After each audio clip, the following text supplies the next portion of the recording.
다치지 않게.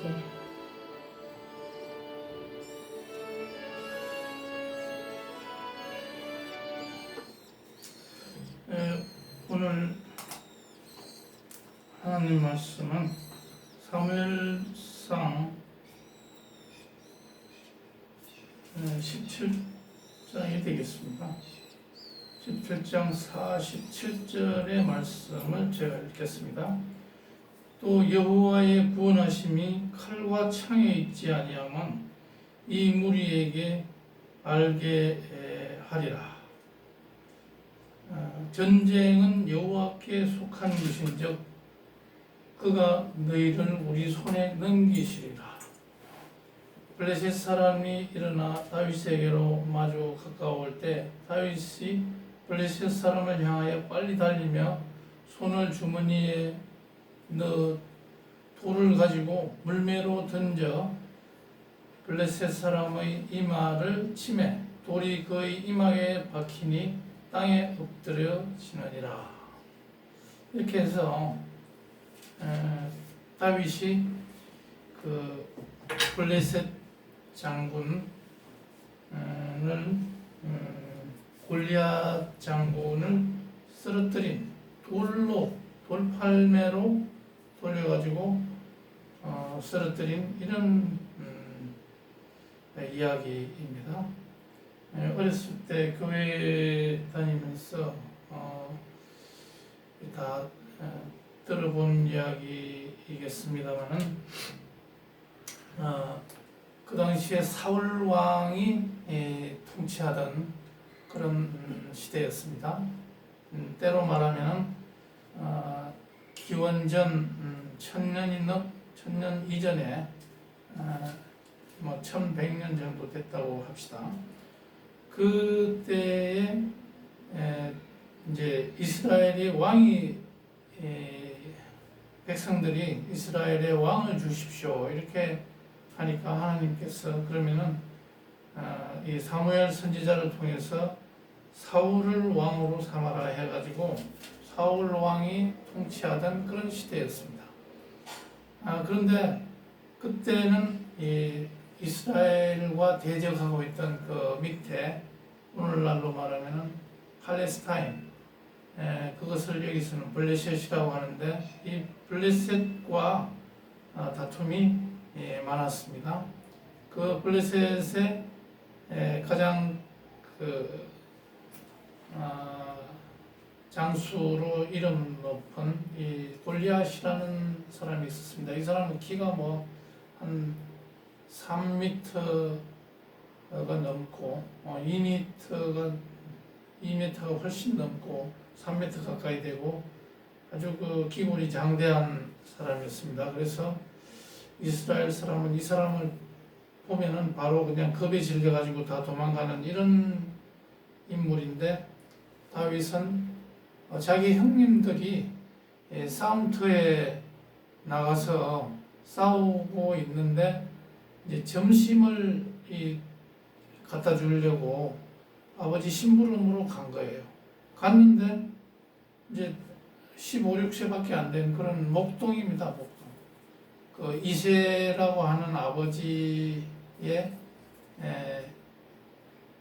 말째 아들이 10명이 있었다면 그 마지막 10번째 그런 어린 아이였는데 얼굴도 볼품이 별로 없었다고 합니다.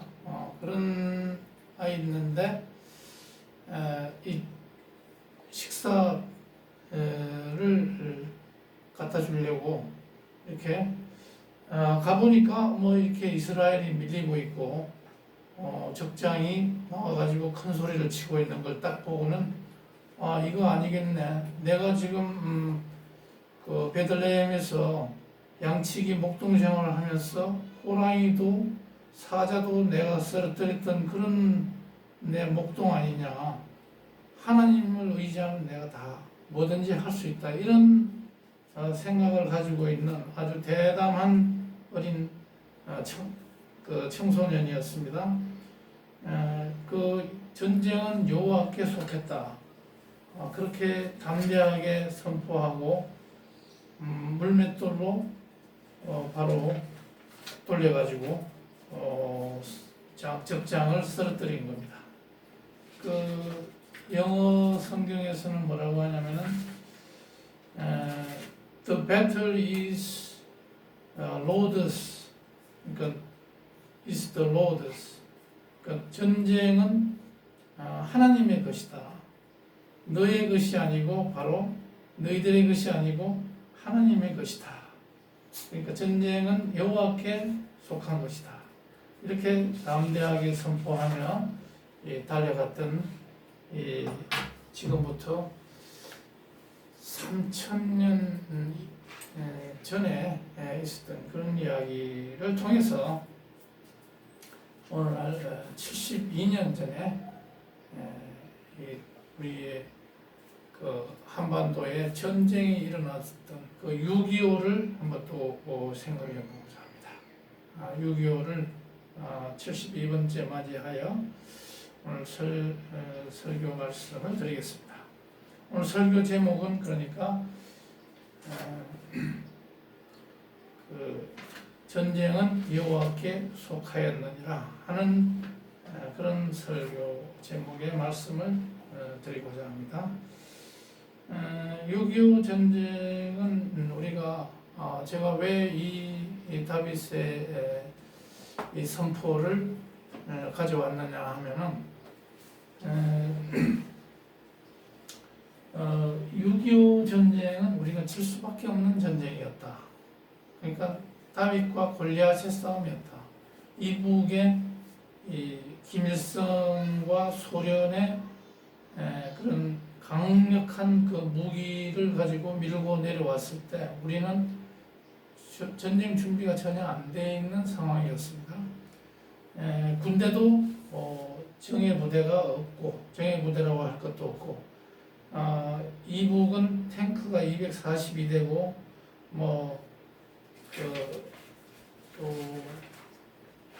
비행기 이 전투기만 198대인데 우리나라는 탱크도 한 대 없고 전투기도 한 대 없는 이런 그리고 소총 M1 소총이나 이런 걸 가지고 싸워야 되는 그런 거였습니다. 박격포라든지 멀리 띄우는 그런 이런 포탄도 없었던 소총수. 그것도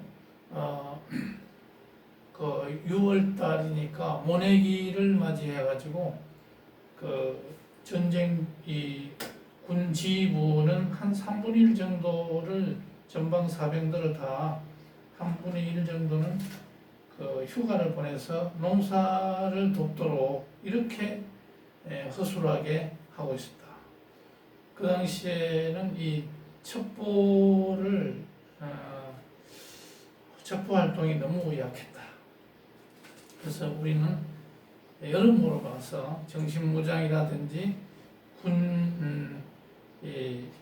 군비 내지는 어떤 그 군 장비 면에서 철저하게 열세이고 또 군인들 국방부 장관 그 당시에 신성모 국방장관이라든지 또 그 참모 총장인 최병덕 소장 이런 사람이 술 취해가지고 그 6.25 일어난 그 일요일 날 아침 내내 연락이 안 되고 술 취해가지고 도저히 연락이 안 되는 그런 상황이었고 국방장관이라는 사람도 이 사람은 주일날은 아예 연락을 하지 말라고 다 연락을 끊고 있는 그런 사람이었습니다. 이것은 무엇을 의미하느냐? 1948년도 8월 15일 날 정부 수립을 했습니다. 그러면 48년도 8월에서 그 50년 6월이면은 거의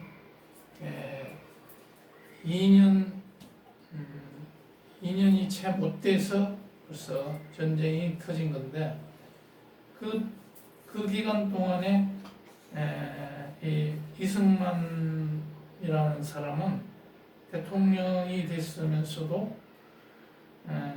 외교는 잘했을지 몰라요. 영어를 잘하기 때문에 미국의 대통령들하고 통하는 아주 자유자재로 했는지는 몰라도 이 사람 볼 줄을 모른다. 참모총장, 국방장관 이런 사람을 세우는데 아주 정신이 똑바로 차린 그런 사람을 세워놔야 되는데 자기 말만 잘 듣는 그리고 아부만 잘하는 이런 사람을 이 사람을 세워놓은 것 같아요. 그래서 군 지휘력을 상실하고 인사에 있어서는 철저히 실패하는 이런 대통령이다. 단지 말하자면 외교력은 단연 으뜸이다. 워싱턴에서 여러 해를 살았으니까 젊은 시절부터 대학을 다니면서 거기서 미국에서 딩구를 쓰니까 그런 거는 잘하는지 몰라도 사람 보고 사람을 쓰고 하는 면에서는 빵점이었다. 그것을 이 참모총장, 국방장관 이런 엉터리 인간들을 세워놓은 것만 봐도 알 수가 있습니다.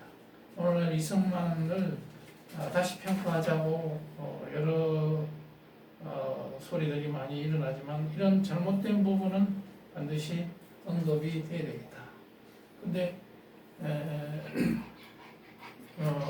이승만의 어떤 좋은 점은 뭐였느냐면은 한성 감옥에서 20대 초반에 그때 하나님을 영접을 하고 철저하게 신앙 안에서 하나님을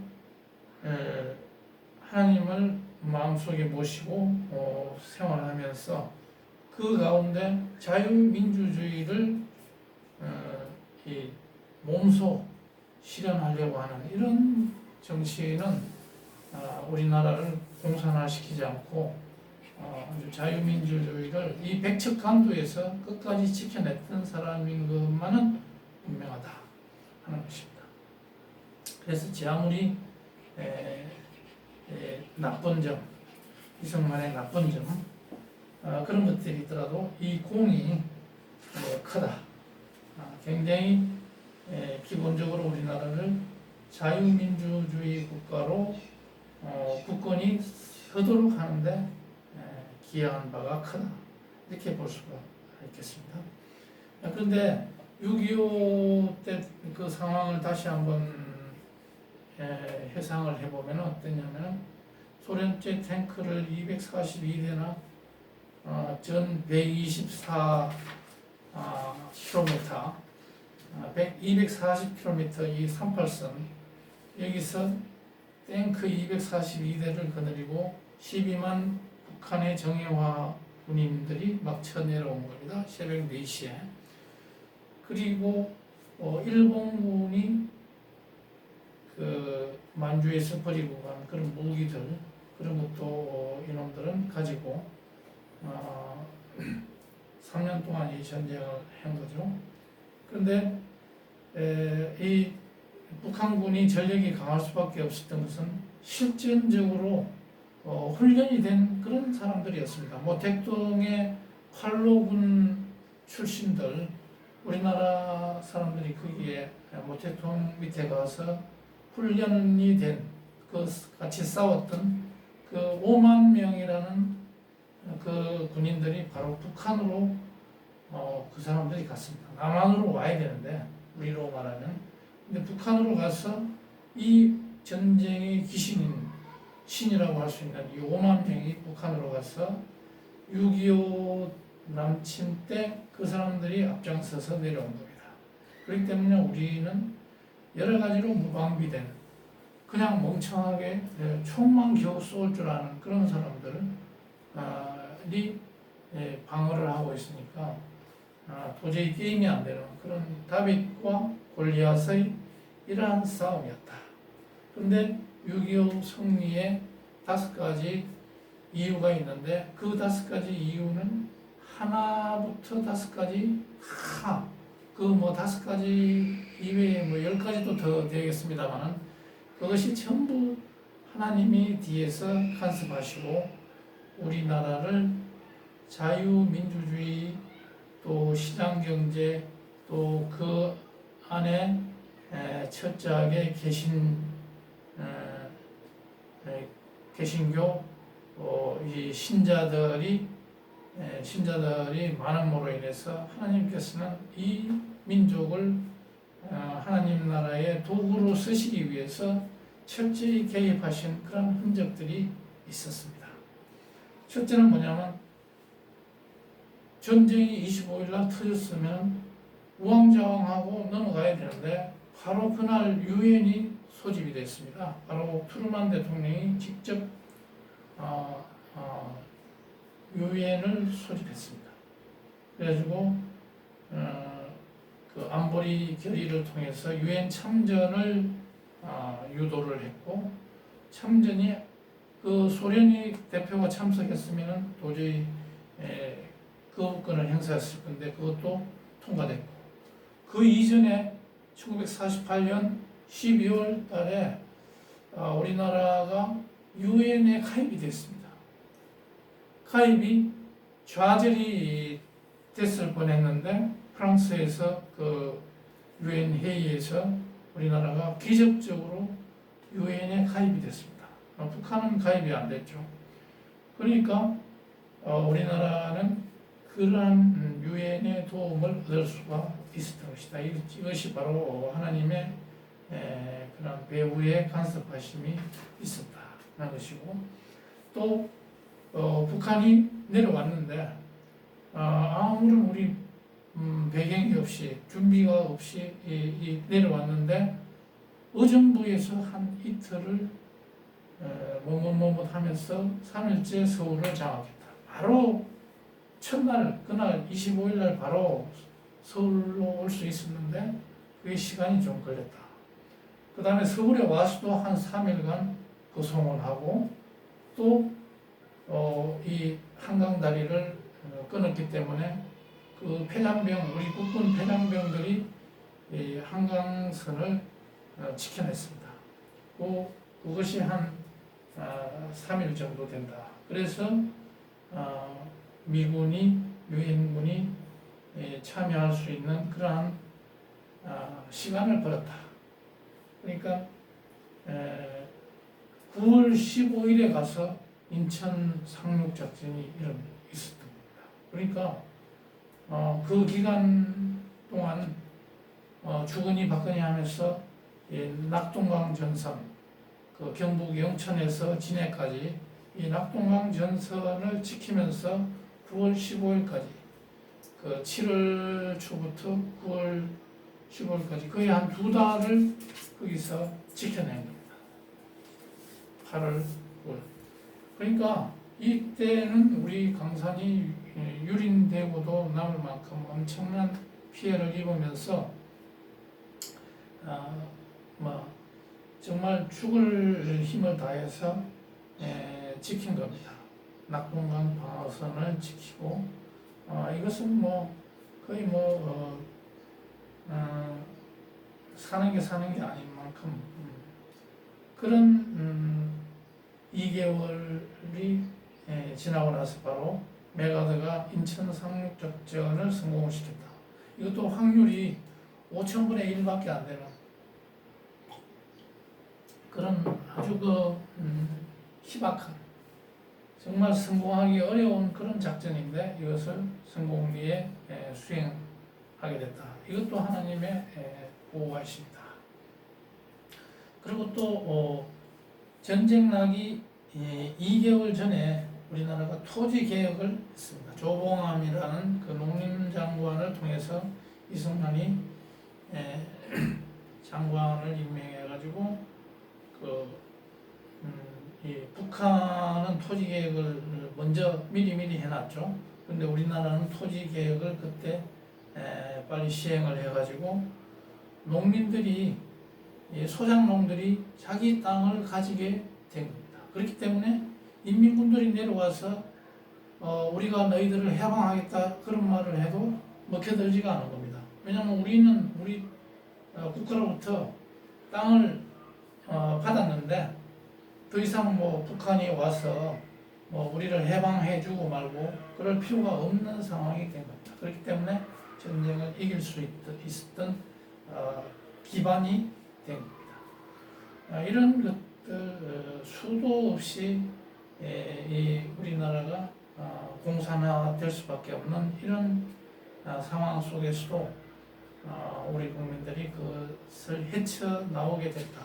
그렇게 해서 이승만이 이 자유민주주의를 지켜냈고 그를 토대로 해서 박정희라는 사람이 또 쿠데타를 일으켜가지고 18년간 장기 집권을 통해서 국가를 중공업화 시켜가지고 국가를 부흥시켰다 하는 것이고 그 이후에 많은 대통령들이 있었지만 이 문 대통령 때 와가지고 국가가 거의 망가지기 일보 직전까지 5년 동안 우리나라를 거의 피폐하게 만들었는데 이 윤석열이라는 사람이 옷 벗고 나온 지 8개월 만에 그 관료에서 옷 벗고 나온 지 8개월 만에 정권을 잡았다. 그러면서 공정과 정의를 내세워가지고 잡았다. 그래서 자유민주주의 시장경제 이런 것을 다시 국방을 외교를 다시 제자리에 갖다 놓는 이런 것은 이것도 하나님의 보호하심이 아닌가 이런 생각을 합니다. 이것은 정말 0.7% 차이로 이것은 정권을 다시 가져왔는데 이것이야말로 참으로 굉장한 위험 가운데서 기사회생한 대한민국이다 이렇게 볼 수 있습니다. 그래서 우리는 여기에서 만족하지 않고 정말 이 정권이 성공할 수 있도록 잘못된 부분은 가차없이 질책을 하고 중요한 것은 꼭 지켜나갈 수 있도록 해서 이승만과 박정희가 이렇게 우리나라를 일으켜 놓은 이것을 그대로 다시 한번 재도약할 수 있는 이런 기회를 가질 수 있도록 우리 국민들이 각계각층에 있는 국민들이 합심해야 될 그런 상황이다. 이 기회를 놓쳐버리면 정말 또 한번 우리나라는 풍전등화, 북한의 원자 핵위협으로부터 우리를 지켜내지 못하면 또 우리는 망가지게 될 그런 상황이 될 수 있다. 그리고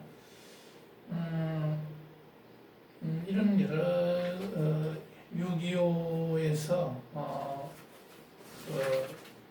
정말 우리가 반드시 고맙고 감사하게 해야 될 고마워야 해야 될 이런 그 군인들 또 이 호국 보훈 용사들에 대해서 우리는 이분들이 있었기 때문에 오늘날 우리가 살고 있다는 것을 깨닫고 그분들을 잘 모시는데 또 외국의 참전 용사들로서 돌아가신 그분들과 그 후예들을 잘 대접하는 이런 그런 문화가 있어야 되겠다. 그런 것 없이 이 보훈 호국 용사들을 아주 홀대하고 이렇게 해서는 안 되겠다 하는 것이고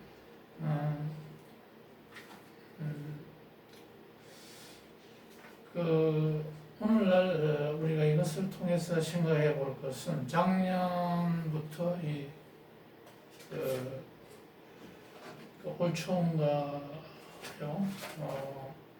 이 우크라이나 사태로 이 우크라이나하고 소련이 이 러시아가 붙어가지고 계속 힘겨루기를 하고 있습니다. 전쟁을 통해서 이 러시아가 이 우크라이나를 일부를 먹으려고 영토를 자기 땅으로 만들기 위해서 이 푸틴이 아주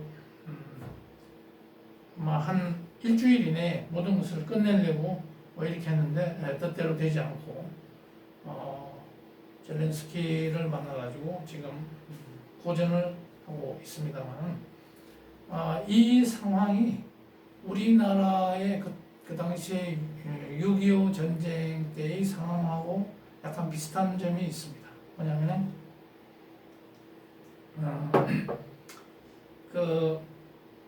젤렌스키 그쪽 우크라이나도 크림반도 지역이라든지 동부 돈바스 지역이라든지 이런 쪽에 사는 사람들은 구소련 또는 러시아를 지지하는 그런 지역입니다. 그렇기 때문에 투표를 실시해가지고 국민들이 원하는 쪽으로 이 행동을 하게끔 러시아가 개입을 하는 겁니다. 그렇게 해서 자기 땅으로 만들려고 하는 겁니다. 우리나라도 마찬가지였습니다. 해방되고 나서 북한에 이놈들이 진주해가지고 북한 사람들은 소련을 원하니까 이 북한을 소련의 앞잡이 괴수로 만들고 그것도 모자라서 남한까지 먹으려고 했던 겁니다. 그것이 수법이 지금 우크라이나에서 하고 있는 수법하고 너무나 비슷합니다. 그렇기 때문에 이런 이 러시아의 그런 야욕, 이 남하 야욕을 우리가 분쇄하지 않으면 안 된다.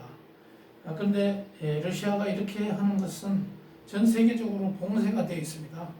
어떻게 해든지 항구를 자기네들이 찾아야 되는데 그 항구를 찾아서 전 세계적으로 운송할 수 있는 그 지역이 흑해하고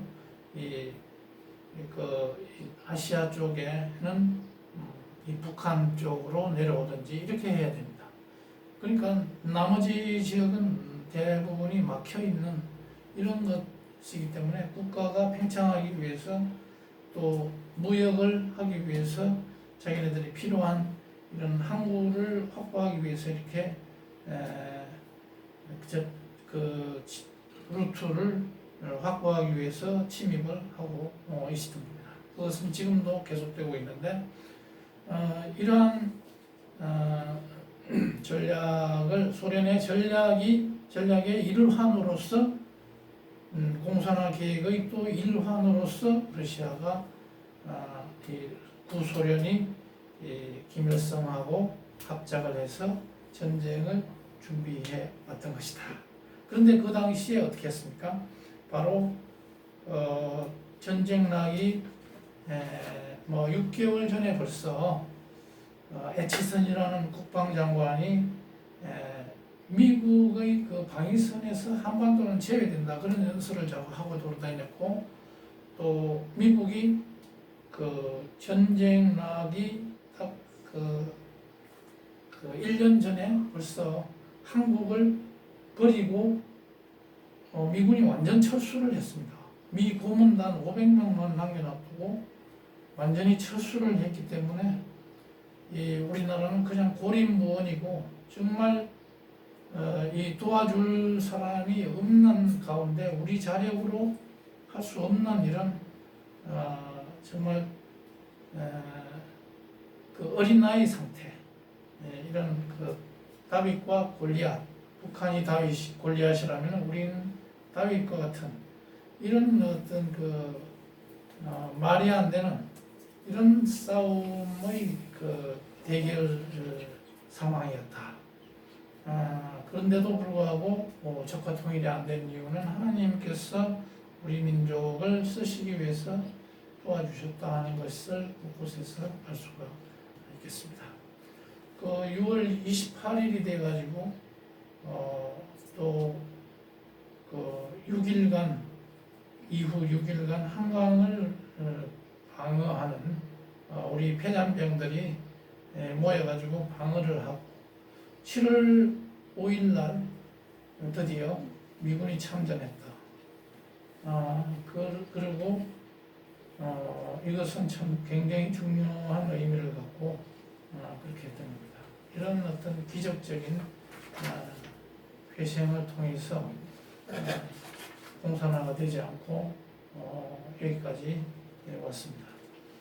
그 가운데서도 박정희 대통령 오늘날 우파의 하나의 그 성공한 대통령으로 우리가 추앙을 하고 있지만은 사실은 박정희의 형님은 완전 공산주의자고 또 박정희 자신도 약간 공산주의 사상을 가졌던 군 내에서 공산주의의 총책임자였습니다. 그러면서 강직한 성품을 가졌기 때문에 숙군 작업에서 공산주의 색출하는 과정에서 박정희는 사형에 처할 사항이었는데 송효찬 장군이 박정희의 어떤 인품을 알고 모든 것을 그 명단을 다 공개하고 전향을 하라고 해서 이렇게 전향이 된 그런 사람이다. 그만큼 지식인이라든지 똑똑한 사람은 거의 공산주의로 물든 그런 시대였다. 그런데 그런 70% 이상이 공산주의를 좋아하고 따르는 그런 남한 국민들을 가지고 통치를 했던 이승만의 고뇌라는 것을 우리가 어떤 고뇌가 얼마나 컸던지를 우리가 충분히 짐작할 수가 있겠습니다. 그러니까 그 해방 후 남한 사회는 좌우 충돌이 심했고 남도당이 폭동을 일으키고 여수 순천 반란 사건, 제주도 4.3 사건 해가지고 경제는 그 당시에 사회 혼란으로 인해서 피폐하기 짝이 없다. 그런 상황에서 이 전쟁을 수행했던 이 80살 된 이 노정객 이승만의 고뇌가 엿보이는 겁니다. 그 당시에 그러고 보면은 내일을 내다보는 어떤 비전을 가진 지도자가 적었다. 있기는 있었겠습니다만 많지 않았다. 그런 사람들이 정권의 핵심에 많지 않았다. 그렇기 때문에 그런 비참한 결과 가운데서도 하나님이 보호해서 우리가 이만큼 다시 기사 회생을 했다는 것을 우리가 기억해야 되겠고, 그렇기 때문에 오늘날도 우리가 남한이 북한보다 훨씬 더 경제적으로는 잘 산다고 하지만은 정신적으로 해이해 있는 측면이 있지 않나. 이 북한은 오로지 군비 확장, 원자탄을 개발해 가지고 그걸로 이 ICBM을 날린다든지 이렇게 해서 탄도탄을 장착해 가지고 날린다고 하기 때문에 우리는 굉장히 위협을 받고 살아가고 있는 것이다. 그렇기 때문에 우리도 그에 맞는 대응책을 강구해야 되겠고, 정신적으로 강력한 무장을 해야 되겠다. 그렇지 않으면 또다시 이런 제2의 6.25를 또 맞이하지 않으리라는 보장이 없는 것이다 하는 것을 말씀드리고, 오늘 성경 말씀 다윗이 골리앗을 맞아서 전쟁은 여호와에게 속한 것이다. 그 하나님이 너희를 우리 손에 넘기시리라, 이런 담대한 고백을 할 수 있어야 되겠습니다. 6.25 전쟁도 바로 하나님이 싸워준 그런 전쟁이었다 하는 것을 우리는 잊지 말아야 되겠고, 그래서 오늘 그 말씀 가운데 바로 서면서 교회가 정신적으로 무장을 해서 사회를 선도할 수 있는 그런 교인들이 되어 있습니다. 그렇지 않고 교회만 크게 키워놓고 거기 실제로는 돈만 밝힌다든지 그 안에서 그 교인들을 잘 길러서 국가의 동양지제가 될 수 있는 그런 인물을 키울 생각은 하지 않고 자기 말만 잘 듣는 그런 어떤 자기 부하, 자기의 수족으로 길러서 어떤 그 정의감은 전혀 없고 어떻게든지 헌금만 잘 내게 만들고 그렇게 하는 그런 목회 경영은 정말 하나님이 원하시는 목회가 아니다. 예수님이 교회의 머리가 돼서 주장하고 모든 것을 예수님의 뜻대로 하는 그런 교회라야 이 시대에 바른 횃불을 올릴 수 있는 그런 교회가 될 수 있다 하는 것을 분명하게 말씀드리고 싶습니다. 기도하시겠습니다.